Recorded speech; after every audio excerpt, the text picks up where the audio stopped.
Να δούμε τώρα, κυρίες και κύριοι, τι γίνεται με τις αυτοδιοικητικές εκλογές και να πάμε πιο συγκεκριμένα σε πολύ συγκεκριμένους δήμους, τα προβλήματα που έχουν και τι ελπίζουν να διορθώσουν οι υποψήφιοι δήμαρχοι αν τελικά εκλεγούν. Όπως σας λέμε πάρα πολύ συχνά από αυτή την εκπομπή, το ξέρετε άλλωστε και εσείς, απευθύνεστε στο δήμαρχό σας και στο δημοτικό σας σύμβουλο για να σας λύνει τα προβλήματα της καθημερινότητας που τώρα με την κρίση όλο ένα και αυξάνονται. Να καλημερίσω λοιπόν στο στούντιο τον κύριο Γιάννη Καραγιάννη, υποψήφιο δήμαρχο Λαγκαδά. Καλή σας μέρα, κύριε Καραγιάννη. Και με μεγάλη εμπειρία στην αυτοδιοίκηση, είσαστε στην ΚΕΔΕ, ήσασταν 8 χρόνια δήμαρχος στο Λαγκαδά και τώρα αποφασίζετε να ξαναδιεκδικήσετε το Δήμο. Και θα μας πείτε γιατί έχει ενδιαφέρον ότι ενώ ήσασταν, το αφήσατε και τώρα πάλι το διεκδικείτε έτσι τόσο πολύ στεναρά. Να καλημερίσω επίσης τον κύριο Γρηγόρη Κωνσταντέλο, υποψήφιο δήμαρχο Βάρης Βούλας Βουλιαγμένης. Καλή σας μέρα. Καλημέρα, κύριε Νερότο. Περιοχές εκεί που στο μυαλό μας τις έχουμε ως περιοχές με εύπορες οικογένειες, περιοχές που έχουν ίσως λιγότερα προβλήματα από με άλλους πολλές εύπορες οικογένειες πριν την κρίση. Είναι νομίζω μια περιοχή η οποία πλέον δημιουργείται μια καινούρια νέα κάστα, η κάστα των νεοπτώχων. Γιατί έχουν και πολύ ψηλά, τουλάχιστον οι Βουλιαγμένοι, εξαιρετικά υψηλές αντικειμενικές αξίες, αν δεν κάνω. Υψηλές αντικειμενικές αξίες, αλλά το θέμα δεν είναι αυτό. Είναι ότι οι περισσότεροι κάτοικοι της περιοχής της δικής μας ασχολούνται με το εμπόριο, την επιχειρηματικότητα. Οπότε καταλαβαίνετε ότι είναι οι άνθρωποι οι οποίοι έχουν δεχτεί το μεγαλύτερο πλήγμα από την κρίση η οποία μαστίζει τη χώρα εδώ και 3-4 χρόνια. Μάλιστα.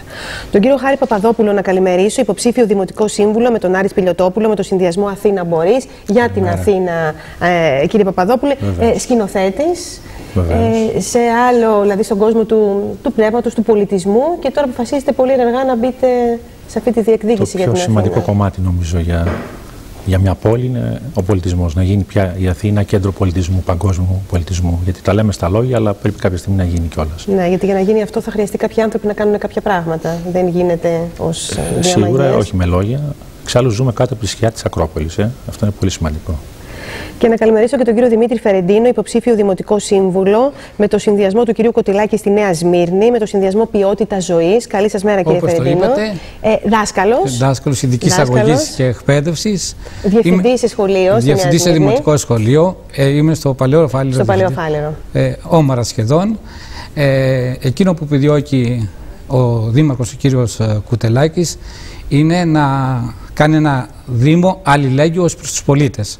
Μια πόλη πράσινη, τεχνολογική, αναβαθμισμένη. Ήταν δήμαρχος από το 1998 μέχρι το 2010. Ανέλαβε με έλλειμμα, όταν τον πήρε το Δήμο, με 10 εκατομμύρια ευρώ το σημερινό νόμισμα, και τον παράέδωσε το 10, τον σταμάτησε με 8 εκατομμύρια, και τώρα όταν ήταν αντιδήμαρχος οικονομικών, παραδίδει τώρα το Δήμο με 8 εκατομμύρια πλεόνασμα. Τώρα οι Δήμοι έχουν πάρει υπό τη σκέπη τους και τα σχολεία. Πλεόνασμα και το 10 και τώρα. Σε μια εποχή κρίσης έχουν γίνει τα μεγάλα βασικά έργα στη Νέα Σμύρνη. Έχουμε την ομορφότερη πλατεία στην Ελλάδα, το λέμε έτσι εγωιστικά και έτσι είναι ακριβώς. Θα μας τα πείτε όλα αυτά. Θα μας τα πείτε.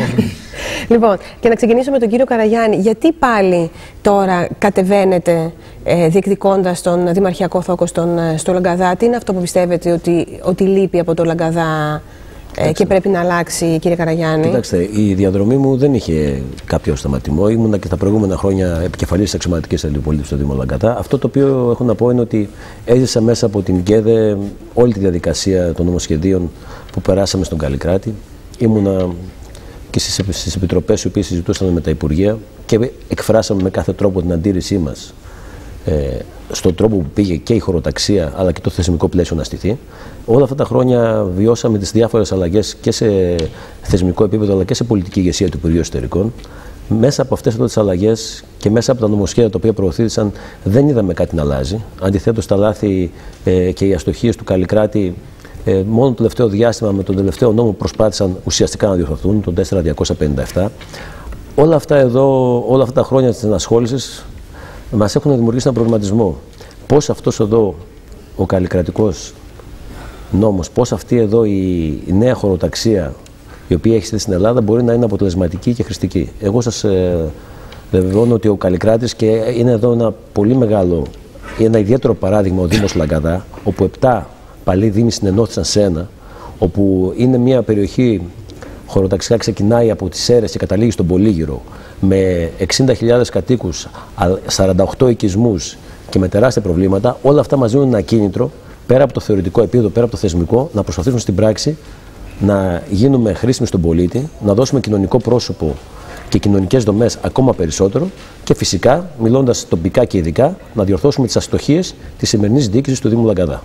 Τώρα, έχουμε την αίσθηση ότι στην επαρχία, όχι ότι δεν έχουν πληγεί οι πολίτες εκεί από την οικονομική κρίση, αλλά ότι επειδή ακριβώς υπάρχει ίσως περισσότερη αλληλεγγύη, ο ένας ξέρει τον άλλον, ότι τα πράγματα είναι πιο καλά, να το θέσω έτσι, από ότι είναι στην Αθήνα, από ότι είναι στη Βουλιαγμένη, από ότι είναι στη Νέα Σμύρνη. Εσείς όμως μας μιλάτε και για κοινωνικές δομές, άρα προφανώς και το πρόβλημα εκεί είναι μεγάλο. Το ζήτημα των κοινωνικών δομών είναι ένα από τα προβλήματα. Αυτά όμως τα προβλήματα που εγώ θα σας μεταφέρω πάρα πολύ σύντομα, ίσως οι συνάδελφοι συνυποψήφοι δεν τα μπορούν να τα βιώσουν στο βαθμό που σε ένα πολεοδομικό μεγάλο συγκρότημα έχουν άλλες αντιδράσεις και άλλες λειτουργίες οι κάτοικοι.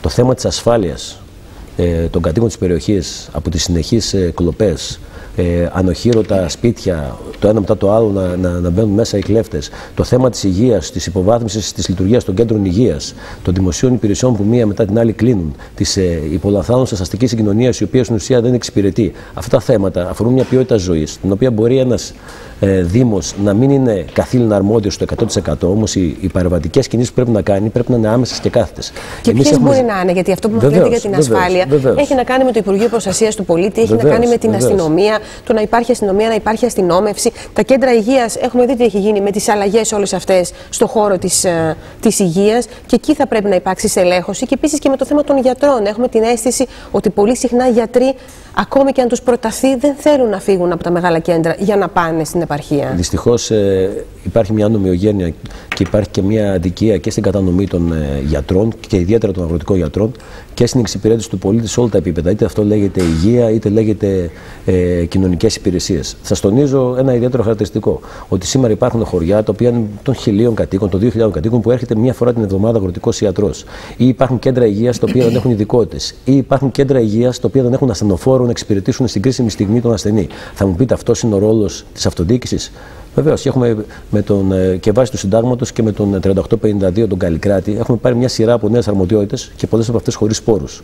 Ωστόσο, ένας σύγχρονος Δήμος πρέπει να παρεμβαίνει. Αντιλαμβάνουμε ότι είναι σε επίπεδο άλλων Υπουργείων, όμως είναι η ώρα για η αυτοδιοίκηση να μπει δυνατά και να απαιτήσει από αυτά τα Υπουργεία να δώσουν λύσεις.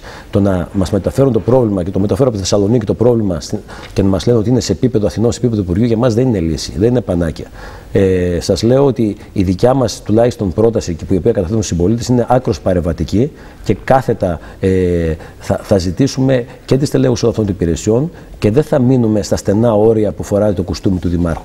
Δυστυχώς σήμερα πρέπει να απαιτήσεις και πρέπει ιδιαίτερα να τονίζεις το κοινωνικό προφάιλ ενός Δήμου, που σήμερα ιδιαίτερα στην Ήπεθρο είναι πάρα πολύ αδυνατό. Τώρα, ευρωπαϊκά κονδύλια εκτιμάται ότι μπορούν να βοηθήσουν σε αυτό. Ξέρουμε ότι είναι μεν πολύ καλά, ότι οι διαδικασίες βέβαια είναι αρκετά χρονοβόρες για να μπορέσουν να έρθουν τα χρήματα και υπάρχει και γραφειοκρατία, αλλά στα θέματα που μας θέσατε, τα ευρωπαϊκά κονδύλια μπορούν να βοηθήσουν? Κοιτάξτε, το νέο ΕΣΠΑ είναι ένα ιδιαίτερο χρηματοδοτικό εργαλείο, το οποίο εφόσον αξιοποιηθεί σωστά, μπορεί ένας Δήμος να απορροφήσει κονδύλια και θεωρώ ότι σε ένα μεγάλο βαθμό η σημερινή αυτοδιοίκηση τα καταφέρνει. Βεβαίως δεν φτάνει μόνο αυτό εδώ. Χρειάζεται και μια εξοικονόμηση πόρων, θέλει μια στρατηγική και στις δαπάνες αλλά και στον προγραμματισμό των οποίων έχεις, να μην γίνονται σπατάλες, να μην γίνονται σήμερα έργα βιτρίνας τα οποία πρέπει να λείψουν τελείως από την αυτοδιοίκηση και σας μεταφέρω την εμπειρία μου από την ΚΕΔ όλα αυτά τα χρόνια. Μια σύγχρονη δημοτική αρχή, ένας δήμαρχος πλέον δεν πρέπει να εστιάζει τόσο στα έργα, όχι υποδομών βέβαια, αλλά στα έργα βιτρίνας, αλλά στο κοινωνικό πρόσωπο. Με τα ζητήματα στην απλή καθημερινότητα, αυτό που μας είπε, να έχει ο άλλος το γιατρό του, να έχει ασθενοφόρο αν χρειαστεί. Η καθημερινότητα ενός Δήμου, η οποία ξεκινάει από το ζήτημα της καθαριότητας, των συγχρόνων αντιρρυπαντικών απορριμματοφόρων, την εξυπηρέτηση του πολίτη στον τόπο του, διότι εδώ μιλάμε τώρα σε σχέση με τους άλλους συναδέρφους για μια εξυπηρέτηση που θα χρειαστεί ο πολίτης μας να κάνει και μία ώρα για να έρθει στο διοικητικό κέντρο στην πόλη του Λαγκαδά. Αυτό εμείς προσπαθούμε να βρούμε τρόπους, λειτουργώντας αποκεντρωμένα. Μιλάμε για συνένωση 7 δήμων, για ανθρώπους που μπορεί να κάνουν, όπως σας είπα, να μην έχουν και το μέσο να εξυπηρετηθούν για να έρθουν εκεί, να είναι η αστική συγκοινωνία σε τραγική κατάσταση. Αυτά εδώ προσπαθούμε να στήσουμε αυτή είναι η πρότασή μας για τον σύγχρονο Δήμο Λαγκαδά, μια νέα διοικητική δομή, αποκεντρωμένη, χρηστική και με εξυπηρέτηση του πολίτη στον τόπο του. Αυτή είναι η στόχευσή μας. Είναι διαφορετική από ό,τι στο πολεοδομικό συγκρότημα, αλλά πιστεύω ότι έχουμε τη στρατηγική και την εμπειρία να την καταφέρουμε. Μάλιστα. Κύριε Κωνσταντέλο, πάμε τώρα σε Βάρη Βούλα Βουλιαγμένη. Μας θέσατε και το θέμα το κοινωνικό πλέον και σε αυτές. Νομίζω ότι ακόμα και στις δικές μας περιοχές σε αυτή την περιοχή. Αρχίζει πλέον και παίρνει πολύ μεγάλη. Έχουν κλείσει πολλά μαγαζιά εκεί. Έχουν κλείσει πάρα πολλά μαγαζιά. Η τοπική επιχειρηματικότητα πλέον έχει πληγεί σφοδρά, αλλά δεν είναι μόνο αυτοί. Οι κάτοικοι, οι οποίοι υπάρχουν στην περιοχή τη δική μας, είναι οι άνθρωποι οι οποίοι κυρίως ασχολούνται με το εμπόριο, την επιχειρηματικότητα, όχι μόνο στην περιοχή τη δική μας, αλλά σε όλη την Ελλάδα.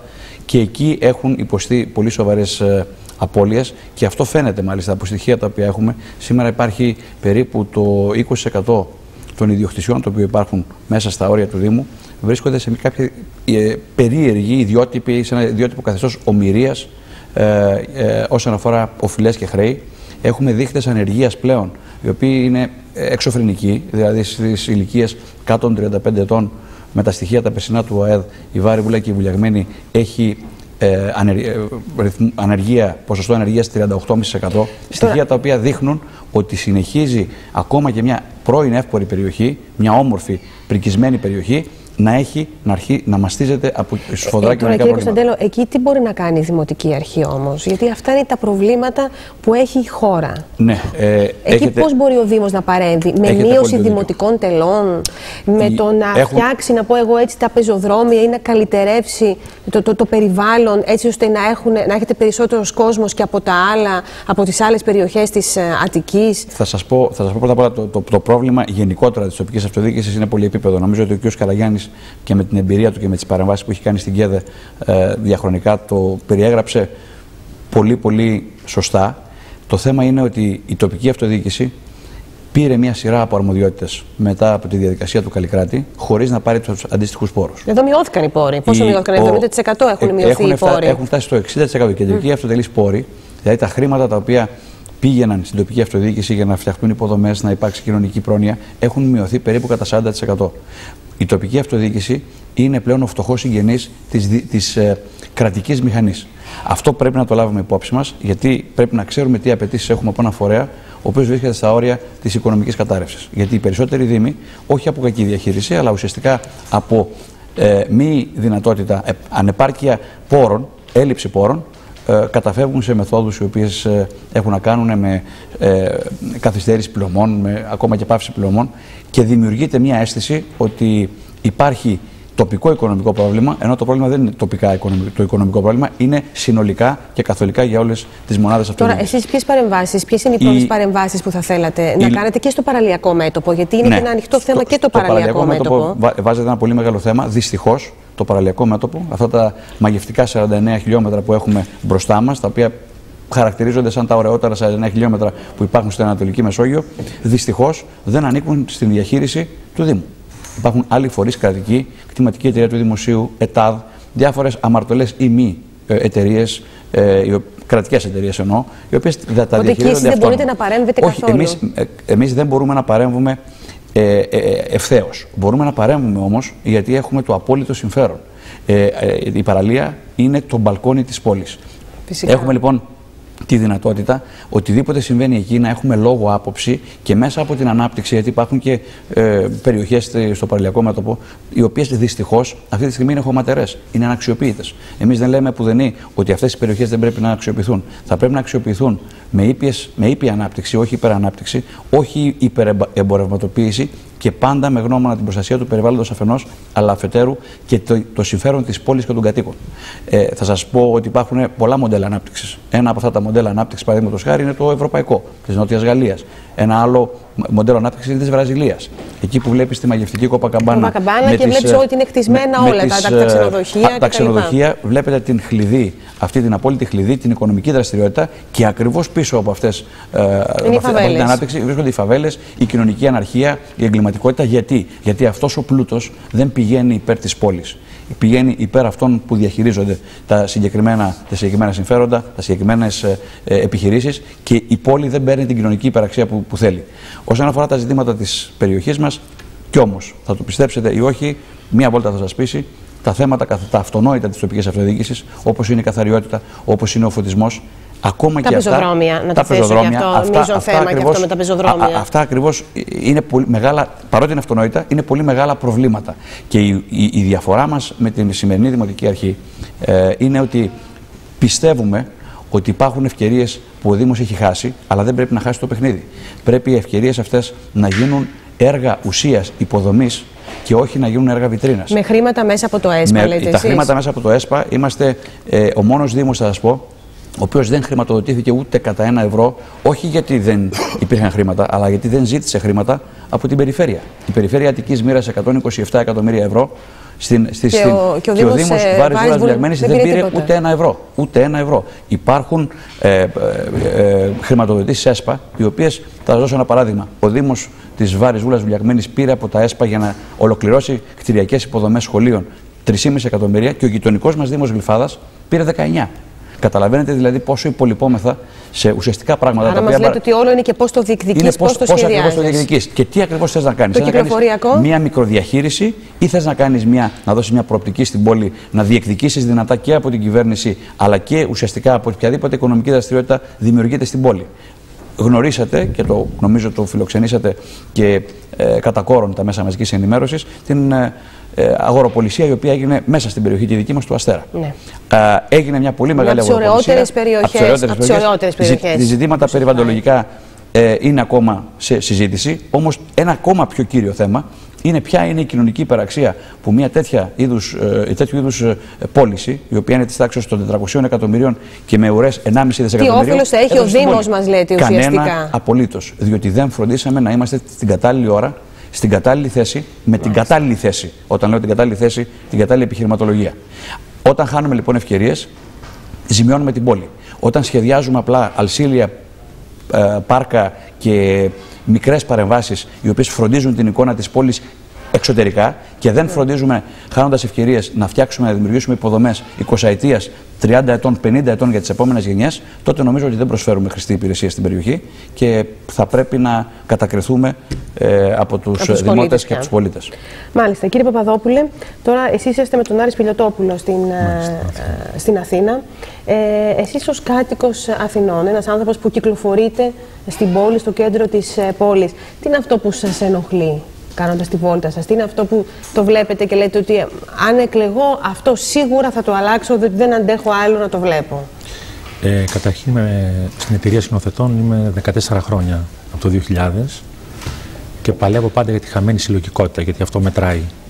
Όταν κάποιοι άνθρωποι μαζεύονται για να κάνουν πράγματα. Και αυτό είναι αυτό που μας λείπει και που πάντα τη χώρα αυτή. Ο καθένας μιλάει για τη δική του ιστορία, το δικό του μαγαζί. Τα ξέρουμε αυτά. Άρα και λοιπόν αυτό το πράγμα είναι μια προέκταση. Τώρα ο Δήμος που μου έκαναν την τιμή να κατέβω, με άξονα τον πολιτισμό πιο πολύ. Βέβαια εδώ κινούμε 40 χρόνια στην Αθήνα, στο κέντρο της Αθήνας. Μια Αθήνα που έχει σβηστεί από το χάρτη, θα πρέπει να τα λέμε αυτά. Μια Αθήνα βρώμικη, μια Αθήνα που πατάς πάνω σε ακαθαρισίες, πάνω σε μια Αθήνα με δρόμους χωρίς φως, χωρίς ασφάλεια. Νομίζω ότι θα πρέπει να βάλουμε μια οραματική σχέση πάντα με τα πράγματα. Και η οραματική σχέση και του Άρη του Σπηλιοτόπουλου, που δίνει ευκαιρίες σε πολλούς και τον βλέπω ότι ακούει, είναι ο πολιτισμός, να γίνει μητρόπολη του πολιτισμού η Αθήνα. Είναι σημαντικό αυτό. Και όχι στα λόγια. Όχι στα λόγια. Πώς μπορεί να γίνει πρακτικά αυτό, κύριε Παπαδόπουλε? Όχι στα λόγια. Αυτό καταρχήν, όταν το λες πρέπει και να το κάνεις. Το πρόγραμμα είναι πολύ σημαντικό πάνω στον πολιτισμό. Έχει δώσει ένα αναλυτικό πρόγραμμα, βήμα προς βήμα, πώς μπορεί να ανοίξει αυτό, να γίνει βεντάλια. Που ξεκινάει από τους αρχαιολογικούς χώρους, την ενοποίηση στην Ακρόπολη, στην Ακαδημία Πλάτωνος, ευκαιρία σε νέους, σε ανθρώπους και στα διαμερίσματα. Γιατί έχει σημασία να δώσεις και μεγάλη ένταση και μεγάλη δουλειά να κάνεις στα διαμερίσματα και να μην γίνεται μόνο στο κέντρο, δεν είναι μόνο το γκάζι. Αυτό όμως είναι κάτι που μπορεί να το αποφασίσει και να το κάνει μόνος του ο Δήμος και τα κονδύλια που βρίσκονται. Ο Δήμος δεν το κάνει μόνος του. Εδώ η ευκαιρία, γιατί δίνει αυτός ο άνθρωπος, είναι σημαντικός, γιατί δίνει ευκαιρία στη συμμετοχική δημοκρατία. Ανοίγει την ιστορία. Δηλαδή για τα μεγάλα θέματα πρέπει να ψηφίζει ο κόσμος. Και αυτό είναι νομίζω το μεγάλο ατού του Άρη Σπηλιοτόπουλου, ότι ο κόσμος αποφασίζει και υλοποιούν οι πολιτικοί. Συνήθως γίνεται το αντίθετο. Ναι. Έτσι δεν είναι? Τώρα, αυτό το θέτετε τώρα και για το θέμα του πολιτισμού ή θέτετε το θέμα? Γενικά το λέω. Γενικά και για τον πολιτισμό και για μεγάλα θέματα. Γιατί τώρα, επειδή έχει θέσει το θέμα του δημοψηφίσματος για το πού θα γίνει το τζαμί, από την άλλη. Αυτό είναι και αυτό. Αλλά λέω γενικά ότι για τα μεγάλα θέματα λέει θα πάμε στον κόσμο, στους ανθρώπους. Δεν υπάρχει πιο σημαντικό, πιστεύω, από αυτό. Γιατί υπάρχει πάντα μία εξμακίστικη σχέση ότι εμείς ξέρουμε και όχι άλλοι. Ο κόσμος ξέρει. Οι άνθρωποι που ζουν στην πόλη ξέρουν. Οι Αθηναίοι ξέρουν, έτσι δεν είναι? Ναι, μα εκείνοι όμως δεν θα αποφασίσουν ούτως ή αλλιώς ψηφίζοντας τον ένα ή τον άλλον συνδυασμό, θα εμπιστευτούν έναν άνθρωπο να κάνει αυτά που θέλουν. Αυτό είναι ένα γενικό. Δίνεις μια εμπιστοσύνη. Λες από αυτούς μου κάνει αυτός. Δεν μπαίνει σε λεπτομέρειες. Από εκεί και πέρα για θέματα βασικά, για θέματα σημαντικά πρέπει να αποφασίσουν οι Αθηναίοι οι ίδιοι. Και αυτό είναι το πιο σημαντικό, πιστεύω. Και τα κονδύλια, υπάρχει σχεδιασμός οπότε... Κονδύλια υπάρχουν πάντα. Και χρήματα υπάρχουν. Και η οικονομία θα πρέπει να γίνεται. Και όχι μιζέρια. Γιατί πάντα αφήνουμε ένα κομμάτι μικρό για τον πολιτισμό. Πάντα λέμε εντάξει να γίνει και αυτό. Πιστεύω ότι κυρίαρχη δομή, η κινητήριος δύναμη μιας πόλης είναι ο πολιτισμός. Ο πολιτισμός είναι η άμυνα της χώρας. Πρέπει να αντιμετωπίζεται σαν την άμυνα. Εάν δεν φτιάξει πολίτες με συνείδηση που θα υπερασπίζονται τη χώρα σου, τότε τι νόημα έχει? Εσείς πώς πιστεύετε ότι θα μπορέσετε να το κάνετε αυτό, αν εκλεγείτε δημοτικός σύμβουλος? Τι είναι αυτό στο οποίο θα πιέσετε? Να εκλεγώ εγώ δημοτικός σύμβουλος. Θα δουλέψετε εγώ και να μην εκλεγείτε, λέτε, στο κομμάτι αυτό του πολιτισμού? Όχι, αλλά δεν είναι εκεί το θέμα. Είναι άξιοι συνεργάτες και φίλοι που κατεβαίνουν. Εγώ απλώς βοηθάω και δίνω ένα στίγμα σε σημεία πάνω στον πολιτισμό και με έχει ακούσει και μας ακούει όλους αυτός ο άνθρωπος, και αυτό είναι που δίνω μια μάχη, δηλαδή συνολική και όχι για μένα. Το είπατε πριν, μια παρέμβαση που θα θέλατε εσείς να δείτε στο κέντρο της Αθήνας στα πλαίσια του πολιτισμού, μια παρέμβαση και σε κάποιο διαμέρισμα ενδεχομένως της Αθήνας? Εγώ θα έλεγα ότι σε κάθε διαμέρισμα πρέπει να αναπτυχθεί το δικό του κομμάτι πολιτισμού. Είναι ο κινηματογράφος, είναι το θέατρο. Ανάλογα η κάθε γειτονιά, τι είναι αυτό που πρέπει έχει να και τι είναι αυτό που... Ακριβώς, να δίνει ευκαιρίες σε όλους. Η γειτονιά έχει νέους ανθρώπους. Οι άνθρωποι αυτοί είναι εικαστικοί, είναι καλλιτέχνες, είναι σκηνοθέτες. Εκεί θα πρέπει να δώσει τη δύναμη και από εκεί να βγαίνουν οι καινούργοι άνθρωποι. Δεν είναι μόνο να γίνεται στο κέντρο μια φανφάρα στον Γκάζι και να τελειώνει. Ναι, ή στην Ερμού ή... Να κατέβει λίγο στα διαμερίσματα και αυτό θα γίνει. Το κάθε διαμέρισμα θα έχει το δικό του κομμάτι πάνω στον πολιτισμό. Θα έχει σινεμά, θα έχει ταινιοθήκη, θα ανοίξει ένας διάλογος με τους ανθρώπους, με τους κατοίκους πάνω στον πολιτισμό. Ο πολιτισμός είναι αγωγή της ψυχής. Εκεί βλέπετε να συμμετέχουν σε κάποιες δράσεις με κάποιο τρόπο και οι τουρίστες? Γιατί είδαμε ότι φέτος η Αθήνα θα έχει αύξηση περίπου 33% στον τουρισμό της. Εκεί βλέπετε και τους τουρίστες να παίζουν μέσα σε όλο αυτό, να είναι πόλος έλξης? Μα είναι και οι ξένοι, είναι και οι ξένοι και θα γίνονται και ανταλλαγές με ξένες χώρες, με ξένους δήμους, λέτε. Δήμους, ναι. Θα γίνει μια ανταλλαγή που είναι σημαντικό να μπουν και οι ξένοι άνθρωποι μέσα και να δουν την Ακρόπολη, να δουν τους ανθρώπους, να δουν τον πολιτισμό, τον ελληνικό. Ακόμα και ο Καραγκιόζης που είναι λαϊκός πολιτισμός πρέπει και αυτός να αναδειχθεί. Πρέπει να βρούμε σημεία δηλαδή όλων των τάσεων και των εκφράσεων και όχι μόνο ένα κομμάτι. Ή το θέατρο που είναι πολύ σημαντικό, οι νέες σκηνές, αυτό που πολεμήθηκε από το Δήμο, τον σημερινό Δήμαρχο, ότι είναι νέες σκηνές, μικρές, αστικές, μη κερδοσκοπικές, και τις πολέμησε να τις κλείσει. Εκεί είναι φυτόρια, βγαίνουν άνθρωποι. Μήπως εκεί υπήρχαν θέματα αδειών, παρανομιών, το να λειτουργεί κάτι δηλαδή που να είναι νόμιμο, να είναι εγώ θα έλεγα συμφερόντων θα έλεγα, για να τα λέμε τα πράγματα με το όνομά τους. Καθόλου δεν υπήρχε. Σίγουρα έπρεπε να υπάρχει μια ασφάλεια και θα έπρεπε να προσεχθούν κάποια πράγματα. Άλλο προσέχω και βάζω κανόνες και άλλο κλείνω. Μάλιστα. Υπήρχε ένα μπαράζ το οποίο το καταγγείλαμε και το οποίο ήταν, νομίζω, ήταν ήττα για αυτόν. Δεν χτυπάς ανθρώπους νέους, δεν χτυπάς ανθρώπους που δίνουν μια μάχη να υπάρξουν κι αυτοί σε εποχές δύσκολες όπως είναι σήμερα. Μάλιστα, κύριε Παπαδόπουλε. Κύριε Φερεντίνο, εσείς δάσκαλος σε σχολείο, τι θέλετε να αλλάξετε εσείς στη Νέα Σμύρνη? Τι θέλετε να προχωρήσει ένα βήμα πιο πέρα στη Νέα Σμύρνη? Εμείς, όπως σας είπα, ότι έχουμε ένα Δήμο ο οποίος είναι πλεονασματικός. Ναι, το οποίο είναι σημαντικό αυτό στις μέρες μας. Πάρα πολύ σημαντικό. Αλλά ωστόσο μέσα στο Δήμο...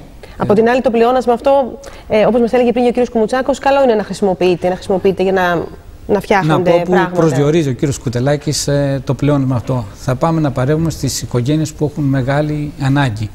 Έχει πολλές τέτοιες η Νέα Σμύρνη. Έχει το 11-12 έχει γίνει μια καταμέτρηση και ήταν 1.600 οικογένειες. 1.600 οικογένειες στη Νέα Σμύρνη. 1.600 οικογένειες στη Νέα Σμύρνη, άπορες. Λοιπόν, αυτή τη στιγμή λειτουργεί ένα κοινωνικό παντοπολείο, το οποίο επιδοτείται από το Δήμο με 460.000 ευρώ. Δηλαδή, συγκεκριμένα πράγματα. Ναι. Δηλαδή, είναι το κυριότερο, γιατί οι μεγάλες υποδομές στο Δήμο Νέας Σμύρνης έχουν γίνει. Άρα πάμε στον άνθρωπο, πρωτεύοντα πάλι τον άνθρωπο. Δηλαδή, πώς τις βοηθάτε αυτές τις οικογένειες, κύριε Φερεντίνο? Στο κοινωνικό παντοπολείο, σε συγκεκριμένες μέρες και ώρες, μπορεί κάποιος να πάει να πάρει πράγματα. Τώρα, επειδή αυτό όσο πάει. Κοινωνικό φροντιστήριο υπάρχει στη Νέα Σμύρνη. Σας το ρωτώ αυτό γιατί είσαστε και της δουλειάς, να το πούμε έτσι. Αυτό, όσο προχωράνε και τα πράγματα που θα γίνουν δυσκολότερα, τότε πρέπει να παρέμβουμε όσο το δυνατόν περισσότερο. Δηλαδή, ο Δήμος από τα μεγάλα έργα της Νέας Σμύρνης σχεδόν έχει τελειώσει. Άρα πρέπει να πάμε στον άνθρωπο. Εκεί είναι το κυριότερο, δηλαδή είναι το κεντρικό σύνθημα του κ. Κουτελάκη της παράταξής μας.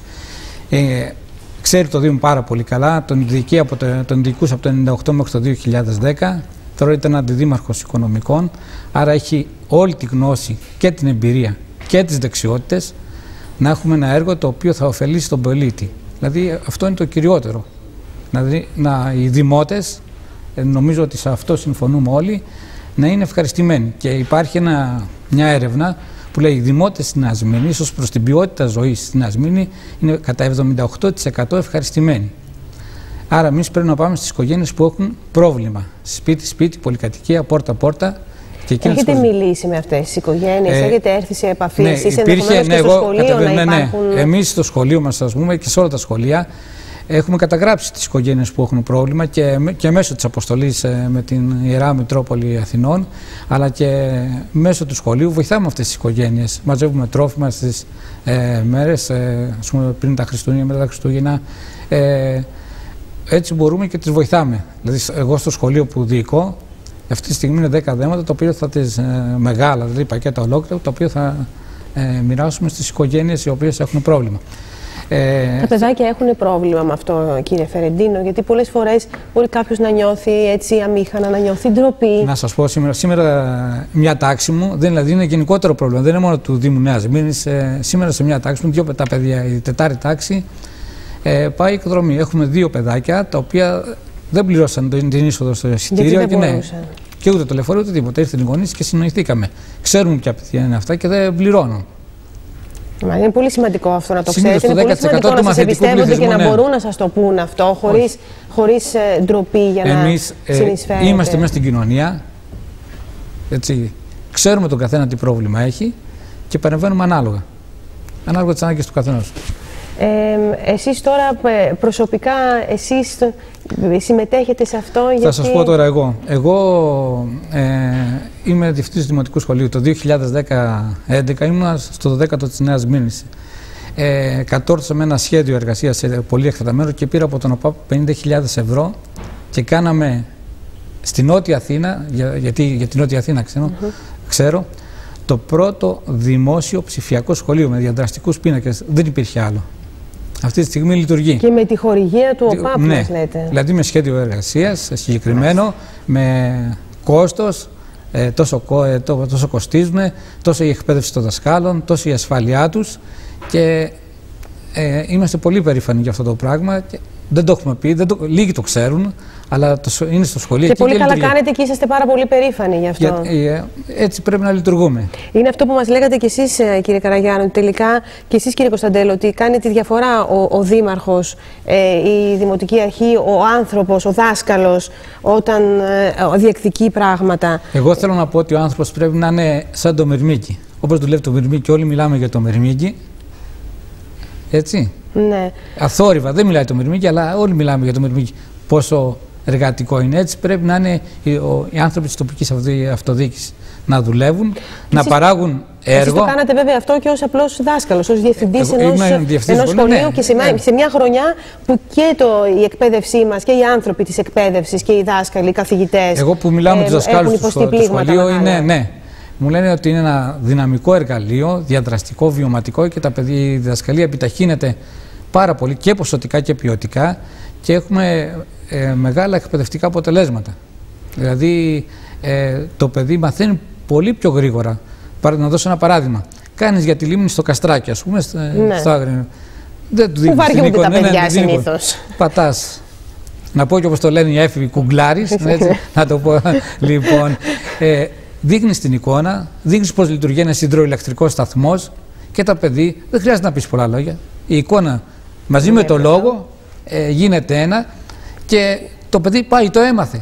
Ναι, και είναι και οικείο αυτό. Αυτό είναι που κάνει και εκείνο στο σπίτι του. Αυτό κάνει. Λοιπόν, κουγκλάρει, μπαίνει μέσα, τα βλέπει όλα. Παράδειγμα από τα έργα που πρέπει να γίνουν σε τοπικό επίπεδο. Δηλαδή, πρέπει σε τοπικό επίπεδο να εκλέξουμε ανθρώπους της δουλειάς, της δράσης, που ξέρουν το αντικείμενο.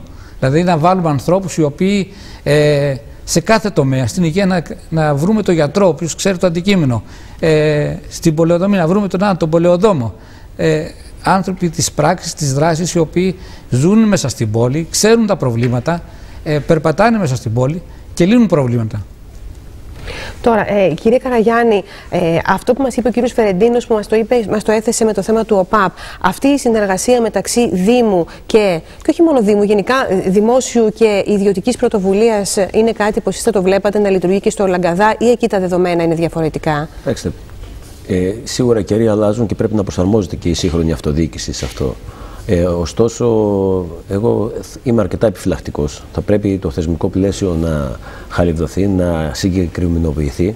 Σήμερα είναι ασαφές και αν θέλετε και από τον τρόπο που λειτουργήσαν και κάποιες πρωτοβουλίες μέχρι τώρα, τόσο σε επίπεδο σχολικής στέγης, όπου πρόσφατα μια τεράστια εργολαβία σχολείων μέσω ΣΔΙΤ ακυρώθηκε και μάλιστα ένα από αυτά τα σχολεία ήταν και στην περιοχή του Δήμου Λαγκαδά.